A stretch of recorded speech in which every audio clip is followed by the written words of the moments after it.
Good morning students. कल की video आप लोगों ने देख ली होगी। कल हम लोगों ने डिस्कस किया था यूनिवर्सल लॉ ऑफ ग्रेविटेशन। एक बार छोटा सा उसका रिकैप करते हैं।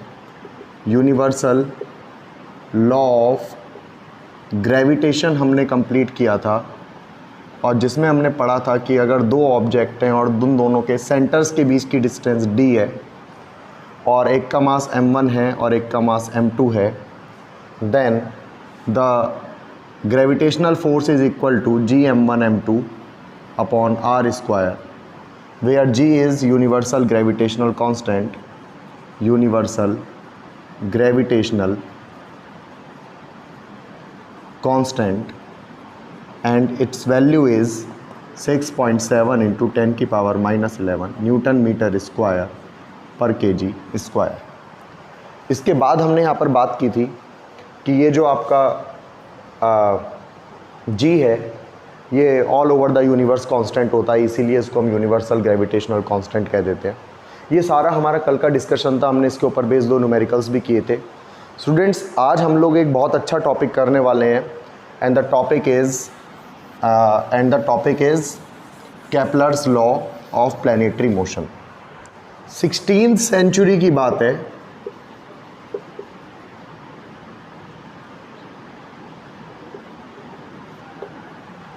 केपलर नाम के एक जॉन केपलर नाम था, एग्जैक्टली जॉन केपलर नाम था। जॉन केपलर ने 3 लॉज दिए प्लैनेट्स की मोशन को डिफाइन करने के लिए।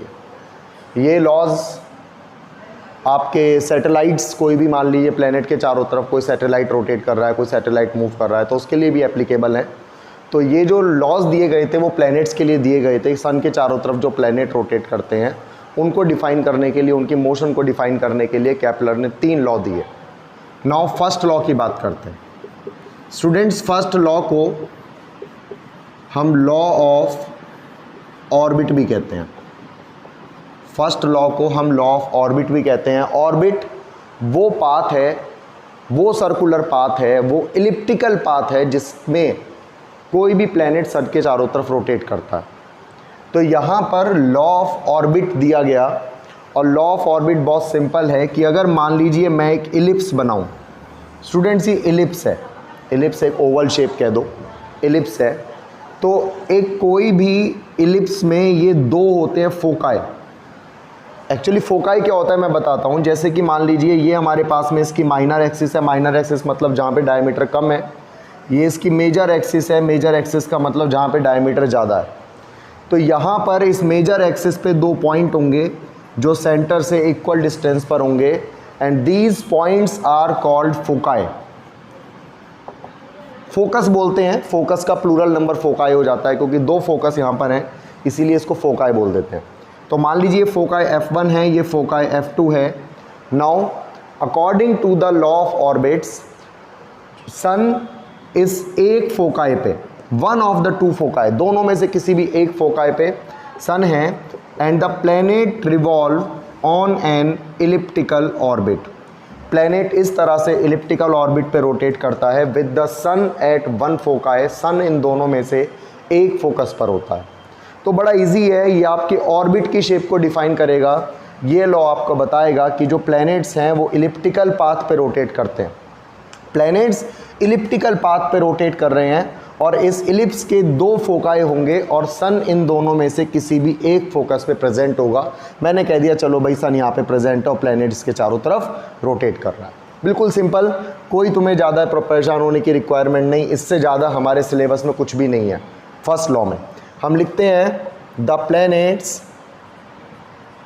Planets move in elliptical orbits around the sun with the sun at one of the 2 foci of elliptical orbit। तो इलिप्टिकल ऑर्बिट के किसी भी एक फोकाई पे सन है और जो सन है, जो प्लेनेट है, वो सन के चारों तरफ एक इलिप्टिकल पाथ में रोटेट करता है। ये हमारे पास फर्स्ट लॉ है। स्टूडेंट बिल्कुल सिंपल है, फर्स्ट लॉ तुम्हारा क्लियर हो गया। जल्दी से इसके नोट करो, फिर सेकेंड लॉ लिखते हैं। नोट कर लिया? सो फर्स्ट लॉ हमारा क्लियर हुआ, इसको हटाते हैं एंड सेकेंड लॉ की तरफ चलते हैं।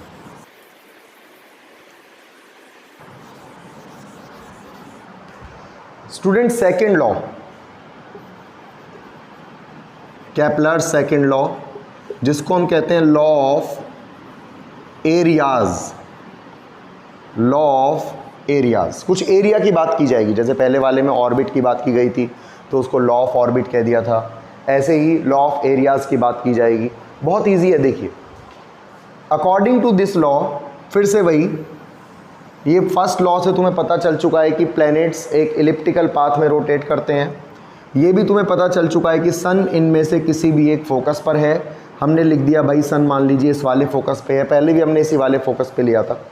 नाउ लॉ ऑफ एरियाज कहता है कि अगर मैं प्लैनेट को एक सिंगल लाइन से सन से मिला दूं, अगर मैं प्लैनेट को एक सिंगल लाइन में सन से मिला दूं और ये प्लैनेट इस डायरेक्शन में चल रहा हो, मान लीजिए ए पोजीशन पर है और बी पोजीशन पे पहुंचता है टी टाइम में, समझिए बी पोजीशन पे पहुंचता है टी टाइम में, तो ये जो लाइन है जिसको तुमने मिलाया है ये कुछ इस तरह से पहुंच जाएगी, है ना। तो ये लॉ कहता है कि टी टाइम में इस लाइन ने जितना एरिया स्वीप किया, है ना, इस लाइन ने जितना एरिया स्वीप किया, हर टी टाइम में उतना ही एरिया स्वीप करेगी। मतलब मान लीजिए ये प्लैनेट यहाँ पे आ गया तो ये पोजीशन डी हो गई। अगर ये टाइम टी है तो सेम टाइम में ये वाली जो लाइन है वो सेम एरिया स्वीप करेगी। अब एक बात सोचने वाली यहाँ पे ये है, ये लेंथ बहुत ज़्यादा है, ये डिस्टेंस बहुत ज़्यादा है और यहाँ पर ये वाला गैप कम है। आप देखो ये वाली डिस्टेंस ज़्यादा है, ये वाली डिस्टेंस कम है। एरिया बराबर करने के लिए क्या करोगे, तुम इसको बढ़ाना पड़ेगा तुम्हें। मान लो ये पॉइंट तुम्हारा डी यहाँ पर आ गया, यानी कि अब ये एरिया तुम्हें ऐसे बनाना पड़ेगा। सिंपल सी बात है, सोचो ये तुम्हारे पास एक ट्रायंगल है, उसका बेस और एक का बेस ये है और तुमसे कहा जाए भाई सेम एरिया होना चाहिए, तो अगर मान लीजिए इसकी हाइट ये है तो भाई इसकी हाइट को तुम इंक्रीज़ नहीं करोगे, तभी तो एरिया बराबर होगा। बेस ज़्यादा है, बेस का डिफरेंस है, तो बेस का डिफरेंस है तो कहाँ से कवर करोगे, हाइट से कवर करोगे। तो क्योंकि देखो ये वाली डिस्टेंस ज़्यादा है, ये वाली डिस्टेंस कम है। नाउ इस डिस्टेंस के ज़्यादा होने की वजह से आपको क्या करना पड़ेगा, इस वाली लेंथ को इंक्रीज़ करना पड़ेगा। ये लेंथ कम है, ये लेंथ ज़्यादा है, तभी ये दोनों एरिया बराबर हो पाएंगे। नाउ दिस लॉ सेज कि अगर मैं एक लाइन से ज्वाइन कर दूं प्लैनेट और सन को, तो ये जो लाइन है वो इक्वल टाइम में इक्वल एरिया स्वीप करती है। ये लाइन इक्वल टाइम में इक्वल एरिया स्वीप करती है और ये तभी पॉसिबल है। भाई सेंटर पे होता तो कोई प्रॉब्लम नहीं थी, ये सर्कुलर पाथ होता कोई प्रॉब्लम नहीं थी, ये इलिप्टिकल पाथ है और इसमें दो एरिया तब बराबर हो सकते हैं जब ये वाली डिस्टेंस कम हो और ये वाली डिस्टेंस ज़्यादा हो। क्योंकि ये डिस्टेंस ज़्यादा है ना भाई, ये डिस्टेंस ज़्यादा है इस वाली डिस्टेंस से, सोचो ये डिस्टेंस ज़्यादा है इस वाली डिस्टेंस से, तो इसका मतलब ये वाली डिस्टेंस कम होनी चाहिए, ये डिस्टेंस ज़्यादा होनी चाहिए, तभी तो ये दोनों एरिया बराबर हो पाएंगे। तो पहले इस लॉ को लिखते हैं हम लोग, पहले इस लॉ को लिखते हैं। Now according to second law, each planet revolves around the sun in such a way that the line joining the planet to the sun sweeps over equal areas in equal intervals of time, है ना। Equal interval of time में equal area SVEEP करती है, equal interval of time में equal area SVEEP करती है कोई भी लाइन जिसको तुमने प्लैनेट और सन से मिलाया है। अब बच्चों सोचने वाली बात है कि ये अगर डिस्टेंस कम है और ये डिस्टेंस अगर ज़्यादा है, अगर ये डिस्टेंस कम है ये डिस्टेंस ज़्यादा है, मतलब कहने का ये हुआ ये कि मान लो ये डिस्टेंस कम है, मान के लो लिख दो, और भैया ये डिस्टेंस ज़्यादा है, हिंदी में लिखो, ये डिस्टेंस कम है ये डिस्टेंस ज़्यादा है। अब एक बार बताओ, सेम टाइम में कम डिस्टेंस, सेम टाइम में ज़्यादा डिस्टेंस, मैं कह रहा हूँ भाई 5 दिन में इतनी डिस्टेंस चली, 5 दिन में इतनी डिस्टेंस चली, तो डिस्टेंस बढ़ गई ना। डिस्टेंस कब बढ़ सकती है सोचो ज़रा, डिस्टेंस तब बढ़ सकती है जब स्पीड ज़्यादा हो, है ना। डिस्टेंस तब बढ़ सकती है जब स्पीड ज़्यादा हो। 5 दिन में इतनी चली, 5 दिन में इतनी ज़्यादा चल गई, तो भाई डिस्टेंस कब बढ़ेगी, जब स्पीड ज़्यादा होगी, मतलब यहाँ पे स्पीड कम रही होगी, यहाँ पे स्पीड ज़्यादा रही होगी, है ना।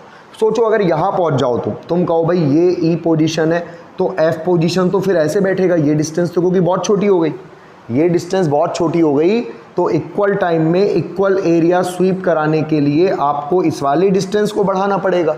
तो यहाँ पे डिस्टेंस ठीक ठाक ज़्यादा हो गई, इसका मतलब जैसे जैसे हम सन के पास जा रहे हैं वैसे वैसे क्या हो रहा है, स्पीड इंक्रीज़ हो रही है। यहाँ पे स्पीड कम थी, यहाँ पे स्पीड ज़्यादा हो गई, तभी तो ज़्यादा डिस्टेंस ट्रैवल की। यहाँ पे स्पीड और ज़्यादा हो गई, तभी इसने और ज़्यादा डिस्टेंस ट्रैवल की। तो जो हमारे पास प्लैनेट है वो जैसे जैसे सन के पास जाएगा वैसे वैसे उसकी स्पीड इंक्रीज़ होती जाएगी, मतलब प्लैनेट की स्पीड कांस्टेंट नहीं होती, प्लैनेट की स्पीड चेंज होती रहती है। तो हम लिखते हैं यहाँ पे speed of planets is not, speeds of planets are not constant, not constant, ये हमारा सेकंड पॉइंट आ जाएगा। Then speeds of planets are not constant, speed is greater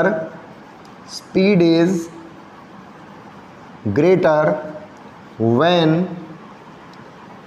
planet is nearer to sun and is lesser when planet is farther away, दूर, farther away from the sun। ये बात समझ में आ गई। ये डिस्टेंस कम है सेम टाइम में, यहाँ पे स्पीड कम होगी, ये डिस्टेंस ज़्यादा सेम टाइम में स्पीड बढ़ गई, ये डिस्टेंस और ज़्यादा सेम टाइम में स्पीड बढ़ गई। तो भैया सन के ऊपर डिपेंड, सन से डिस्टेंस के ऊपर डिपेंड कर रहा है। सन से डिस्टेंस ज़्यादा है स्पीड कम है, सन से डिस्टेंस कम है स्पीड ज़्यादा है। जल्दी से इसका स्क्रीनशॉट लो, जल्दी से इसको नोट करो, फिर थर्ड लॉ की बात करते हैं। इतने मैं ज़रा मार्कर को थोड़ी सी इंक पिला दूँ। ओके डन, थर्ड लॉ पढ़ें, चलिए थर्ड लॉ की बात कर ले।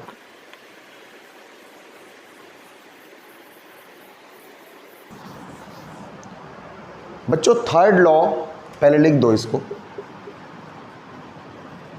थर्ड लॉ जिसको हम कहते हैं law of periods, law of periods. देखिए मतलब टाइम पीरियड की बात की जाएगी, सिंपल सी बात है। अच्छा एक बात बताओ, जो प्लैनेट सन के बिल्कुल पास में है और जो प्लैनेट सन से दूर है, सोच के देखो। मैं कह रहा हूँ एक प्लैनेट यहाँ पे है और दूसरा प्लैनेट की डिस्टेंस को चेंज कर देते हैं। अब मान लीजिए ये सन हो गया, ये भैया सन है, एक प्लैनेट यहाँ पे है, ये ऐसे करके रोटेट करेगा, ऐसे करके, है ना। अच्छा ये बताओ, इसकी डिस्टेंस ज़्यादा है ना और इस वाले की डिस्टेंस कम है। जब ये डिस्टेंस ज़्यादा है तो ये ज़्यादा लेंथ कवर करेगा, ज़्यादा डिस्टेंस इसको चलना पड़ेगा एक चक्कर कंप्लीट करने के लिए।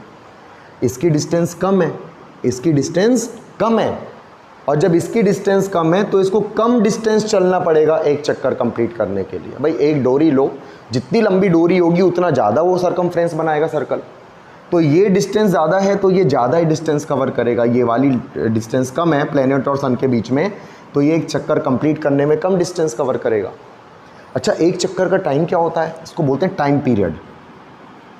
टाइम पीरियड, जिसको हम डिनोट करते हैं कैपिटल टी से, और कैपिटल टी होता है तुम्हारा time taken by planet to complete one revolution, लिख देते हैं टू कंप्लीट वन रिवॉल्यूशन, एक रिवॉल्यूशन। जैसे अर्थ का टाइम पीरियड कितना है भाई 365 डेज, क्योंकि अर्थ अपना एक रिवॉल्यूशन 365 डेज में कंप्लीट कर देती है ना, समझ में आ रहा है। चलो आर मैंने लिया मीन डिस्टेंस, मीन डिस्टेंस कह सकते हो, मीन रेडियस कह सकते हो, कुछ भी कहो। आर मैंने ले लिया मीन डिस्टेंस और मीन रेडियस। बच्चों मीन डिस्टेंस क्यों लिया, ये डिस्टेंस फिक्स नहीं है ना, ये डिस्टेंस फिक्स, सर्कुलर तो है नहीं, इलिप्स है। इलिप्स का मतलब हुआ ये डिस्टेंस फिक्स ही नहीं है, यहाँ पे डिस्टेंस ज़्यादा है, यहाँ पे कम हो जाएगी, यहाँ पे और कम हो जाएगी, यहाँ पे और कम हो जाएगी, फिर देखो फिर डिस्टेंस बढ़ती चली जाएगी, यहाँ पे डिस्टेंस सबसे ज़्यादा हो जाएगी। ये डिस्टेंस फिक्स नहीं है, और जब ये डिस्टेंस फिक्स नहीं है तो मैंने इसको लिया है मीन डिस्टेंस। ये डिस्टेंस फिक्स नहीं है तो मैंने इसको क्या लिया है, मीन डिस्टेंस। और जब ये मीन डिस्टेंस है तो यहाँ पर केपलर का थर्ड लॉ कहता है square of time period is directly proportional to the cube of mean distance between sun and planet। मैंने तुम्हें बताया जितनी ज़्यादा डिस्टेंस होगी उतना ज़्यादा ये कवर करेगा डिस्टेंस। सन और प्लेनेट के बीच में डिस्टेंस जितनी ज़्यादा होगी उतना ज़्यादा डिस्टेंस कवर करेगा, मतलब मीन रेडियस जितनी ज़्यादा होगी उतना ज़्यादा टाइम पीरियड होगा। इसी को तो डायरेक्ट प्रपोर्शन बोलते हैं यार, एक को बढ़ाओगे दूसरा भी बढ़ जाएगा, तो दोनों एक दूसरे के डायरेक्ट प्रपोर्शन में होते हैं। Means T square is directly proportional to R cube. R मैंने कैपिटल लिया है, T square is directly proportional to R cube. एक minute, means T square is directly proportional to R cube, दोनों एक दूसरे के डायरेक्ट प्रपोर्शन में होते हैं। अगर मैं प्रपोर्शन को इक्वल टू में कन्वर्ट करूंगा तो यहाँ पे कांस्टेंट से मल्टीप्लाई करूंगा, एंड द कांस्टेंट मान लीजिए k है, तो T square upon R cube, T square upon R cube equal to k which is a constant. इसको बोलते हैं हम लोग थर्ड लॉ ऑफ केपलर या केपलर्स थर्ड लॉ, यानी कि लॉ ऑफ पीरियड्स, जो तुम्हें बताता है कि square of time period is directly proportional to the mean distance between sun and planet. Square of time period is directly proportional to the cube of mean distance between sun and planet. Means R square is directly proportional, T square is directly proportional to R cube, और direct proportion को equal to में convert करोगे, constant से multiply करोगे, so T square upon R cube is equal to a constant. ये आपका third law complete हुआ। तो बच्चों ये तुम्हारे हो गए केपलर के तीनों लॉ। केपलर के पहला लॉ तुम्हारा है law of orbits. Law of orbits कहता है कि कोई भी प्लैनेट सन के चारों तरफ एक ऑर्बिटल पाथ पे या एक इलिप्स में, एक इलिप्टिकल पाथ पे मूव करता है। सेकंड है तुम्हारा लॉ ऑफ एरियाज, जो कहता है कि अगर मैं एक लाइन को प्लैनेट और सन से मिला दूं तो ये लाइन इक्वल टाइम में इक्वल एरिया स्वीप करती है। और तीसरा मैंने तुम्हें बताया लॉ ऑफ और पीरियड्स, और लॉ ऑफ पीरियड्स कहता है कि अगर मान लीजिए मैं बात करूं कि डिस्टेंस की, तो ये डिस्टेंस ज़्यादा है तो ज़्यादा टाइम पीरियड होगा, और अगर मान लीजिए यहाँ पर मान लीजिए डिस्टेंस ज़्यादा है, टाइम पीरियड ज़्यादा होगा, मतलब दोनों एक दूसरे के डायरेक्ट प्रपोर्शन में होंगे। ठीक है, इतना पोर्शन कंप्लीट करें, आप बाद में मिलेंगे।